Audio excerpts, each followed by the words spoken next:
पर इन लोगों को ये नहीं पता था कि जहाँ ये लोग जा रहे हैं वहाँ उनके लिए एक मुसीबत इंतजार कर रही है। सबसे पहले आप सभी को हैप्पी न्यू ईयर। तो नए साल की शुरुआत में आज मैं एक्सप्लेन करने वाला हूँ शिनचैन की एक मूवी जिसका नाम है कांटा लगा। तो बिना टाइम वेस्ट करे एक्सप्लेनेशन शुरू करते हैं।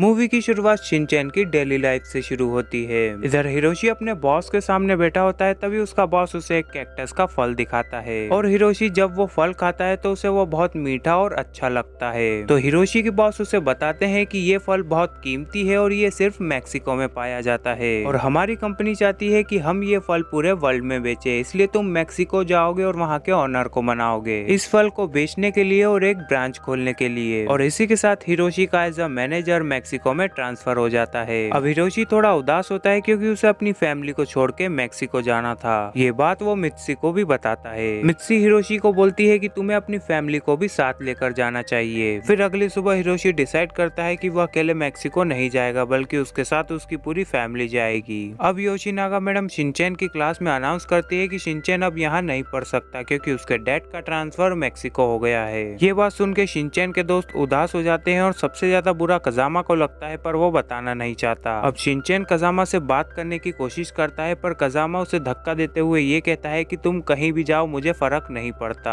आखिरकार वो दिन आ जाता है जब शिनचैन की फैमिली को उनका घर छोड़ के जाना पड़ता है। जाने से पहले हिरोशी और मित्सी उस घर में बिताए पल को याद करते हैं और दरवाजा लॉक कर देते हैं। फिर वो अपने आसपास के लोगों से मिलते हैं और शिनचैन अपने दोस्तों से मिलता है, पर वहाँ पर कजामा नहीं आता है और उसके दोस्त उसे कासुका भी डिफेंस ग्रुप का एक बैज देते हैं और बोलते हैं कि ये आइडिया कजामा का था। फिर नैनी शिनचैन से बोलती है कि तुम कहीं भी जाओ ये बैज तुम्हें हमेशा डिफेंस ग्रुप की याद दिलाएगा। ये बात कजामा को भी रियलाइज होती है कि उसे एक बार शिनचैन से मिल लेना चाहिए। अब शिनचैन की फैमिली सबके साथ एक ग्रुप फोटो क्लिक करवा के वहाँ से निकल जाती है। अब शिनचैन ट्रेन में बैठा होता है, तभी वो बाहर देखता है कि बाहर कजामा भाग रहा है और वो उसे लास्ट बाय बोलने को आया है। और सच में ये सीन आप लोगों के लिए और एक शिनचैन कार्टून लवर के लिए बहुत ही इमोशनल होता है। कजामा की आंख में भी आंसू होते हैं और शिनचैन की आंख में भी। कजामा शिनचैन से बोलता है कि कासुका भी डिफेंस टीम को कभी मत भूलना। और इसी के साथ कजामा और शिनचैन एक दूसरे को आखिरी बार बाय बोल देते हैं। फिर शिनचैन और उसकी फैमिली मैक्सिको पहुंच जाते हैं और उन्हें मैक्सिको बहुत ही पसंद आता है। अब ये लोग उस जगह के लिए निकल जाते हैं जहाँ हिरोशी को रहने के लिए घर मिला था, पर इन लोगों को ये नहीं पता था कि जहाँ ये लोग जा रहे हैं वहाँ उनके लिए एक मुसीबत इंतजार कर रही है। अब नोहारा फैमिली उस जगह पहुंच जाती है जहाँ उन्हें जाना था, पर इन लोगों को ये लोकेशन थोड़ी अजीब लगती है क्योंकि ये शहर पहाड़ों के बीचों बीच बसा हुआ था। फिर मिस्टर होजे नोहारा फैमिली को पिक करने आते हैं और वो उन्हें उनके नए घर पर छोड़ देते हैं। जब हिरोशी अपने नए घर का फोटो देखता है तो वो उसके रियल घर से बहुत अलग होता है। तभी होजे इन लोगों को ये भी बताता है कि ये घर अभी आधा बना हुआ है और बाकी आप लोगों को बनाना पड़ेगा। फिर अगली सुबह शिनचैन अपने नए स्कूल की टीचर मिस कैरोलिना से मिलता है और उधर शीरो अपने नए दोस्तों से।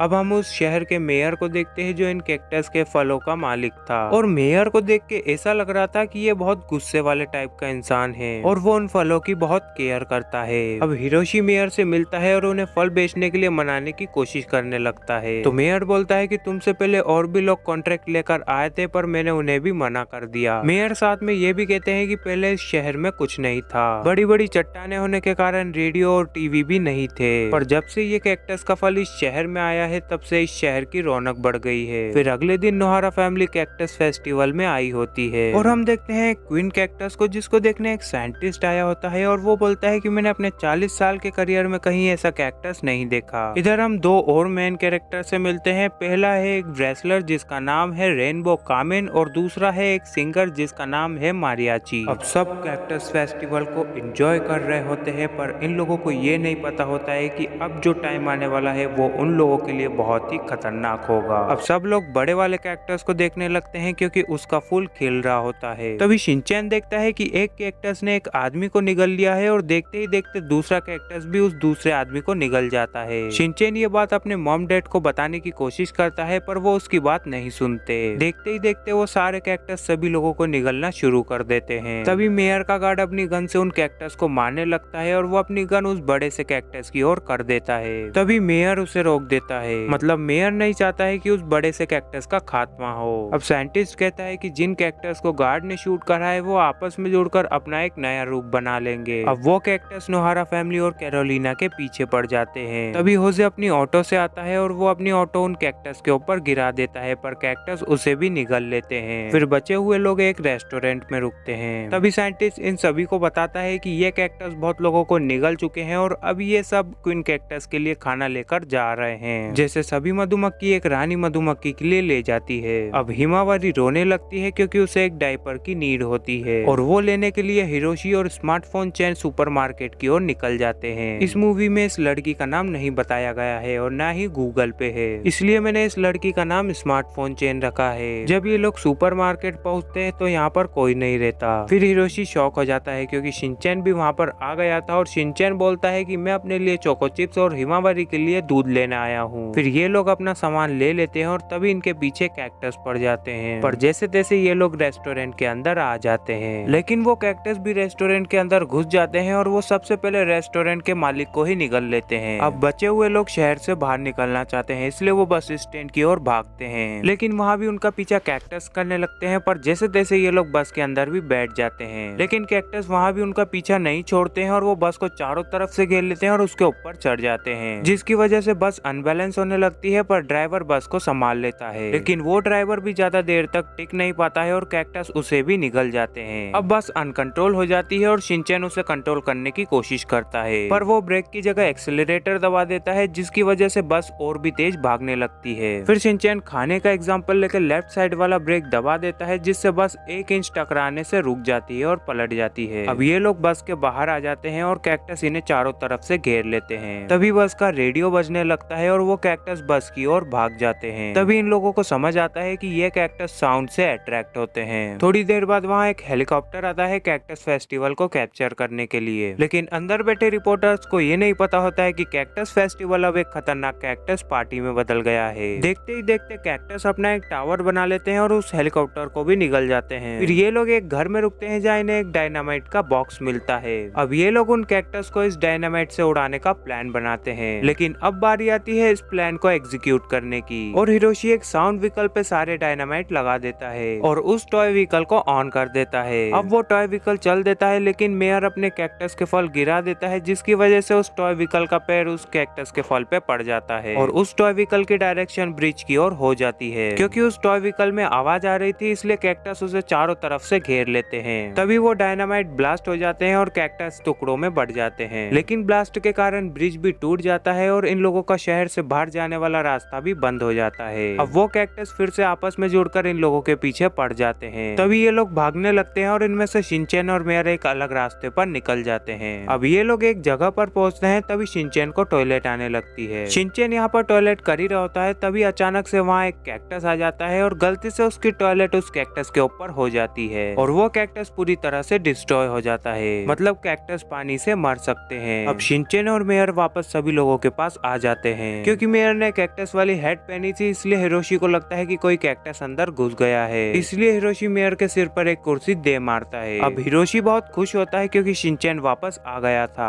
फिर रात में ये लोग बड़े से क्वीन कैक्टस को खत्म करने का प्लान बनाते हैं। इधर मारियाची भी वापस आ जाता है और उधर रेनबो कामिन को भी हिम्मत आ जाती है, जो कि हमेशा फाइट से डरा करता था। अगली सुबह होती है और आज का दिन इन लोगों के लिए आर या पार का होता है। सबसे पहले मारियाची और रेनबो कामिन कैक्टस से फाइट करते हैं। बाकी शिनचैन, कैरोलिना और स्मार्टफोन चैन उस बड़ी सी टंकी का वॉल खोलने के लिए चले जाते हैं। इनका प्लान ये होता है कि एक कैक्टस बलून में पानी भरकर उस क्वीन कैक्टस के ऊपर ब्लास्ट करना। इधर हिरोशी और मिस्सी उस बलून को नल में लगा देते हैं और उधर स्मार्टफोन चैन और शिनचैन उस वॉल को खोल देते हैं। अब बलून भरने लगता है और कैक्टस इन्हें चारों तरफ से घेर लेते हैं। तभी अचानक से एक आवाज आती है और सारे कैक्टस उस क्वीन कैक्टस की ओर भाग जाते हैं और सारे कैक्टस उस क्वीन कैक्टस के अंदर समा जाते हैं। फिर जिंदा होती है वो क्वीन कैक्टस और वो इतनी बड़ी होती है कि उसका मुकाबला कोई नहीं कर सकता। अब मेयर इधर क्वीन कैक्टस को अपने पीछे लगाकर टारगेट पर लाते हैं और उधर सब लोग उस पानी से भरे बलून को धक्का दे रहे होते हैं। धक्का देते देते शिनचैन भी पाइप के साथ चला जाता है। आखिरकार वो बलून क्वीन कैक्टस से टकरा जाता है, लेकिन वो फटता नहीं है क्योंकि उस क्वीन कैक्टस के अंदर कांटे नहीं होते हैं। अब शिनचैन उस क्वीन कैक्टस से चिपक जाता है और क्वीन कैक्टस शिनचैन को ऊपर उछाल देती है। शिनचैन काफी ऊंचाई पर होता है और तभी वो अपना बैज निकालता है और बहुत तेजी से नीचे आते हुए उस बैज की पिन उस बलून में गड़ा देता है। है, जिससे वो बलून फट जाता है और बहुत तेजी से पानी निकलने लगता है, जिसके कारण आसपास बारिश होने लगती है और आखिरकार क्वीन कैक्टस का खात्मा हो जाता है। और इसी के साथ कासुकाबे डिफेंस ग्रुप का नाम यहाँ भी रोशन हो गया और हम देखते हैं कि कैक्टस ने जिन लोगों को निगला था वो अभी तक सही सलामत है। वो तो कैक्टस खाना पचाने में टाइम लेते हैं, इसलिए ये सभी लोग बच गए। अब सब लोग हंसी खुशी मिलते हैं और लास्ट में हमें दिखाया जाता है कजामा, जो शिनचैन का भेजा हुआ लेटर पढ़ता है और उसमें लिखा होता है कि एक बार फिर कासुकाबे डिफेंस ग्रुप ने अपना नाम रोशन किया, साथ ही मेरे डेट का ट्रांसफर कैंसिल हो चुका है और अब हम कासुकाबे वापस आ रहे हैं। ये बात सुन के कजामा की आंखों में खुशी के आंसू आ जाते हैं और वो बोलता है कि ये फिर से मुझे तंग करेगा। इसी के साथ ये मूवी यहीं पर ही खत्म हो जाती है। कमेंट करके जरूर बताना कि ये एक्सप्लेनेशन आपको कैसा लगा और इस एक्सप्लेनेशन में क्या कमी थी। मिर्जापुर सीजन 1 की भी स्क्रिप्टिंग चल रही है और उसके एक्सप्लेनेशन वीडियोस देखने के लिए आपको सब्सक्राइब करना पड़ेगा लकी द एक्सप्लेनर चैनल को, और इस चैनल का 2K सब्सक्राइबर गोल जल्दी कंप्लीट कर दो। अपना और अपनों का ध्यान रखिए। मिलते हैं मेरी नेक्स्ट वीडियो में, तब तक के लिए बाय बाय। और हाँ, चैनल को सब्सक्राइब करना ना भूलें।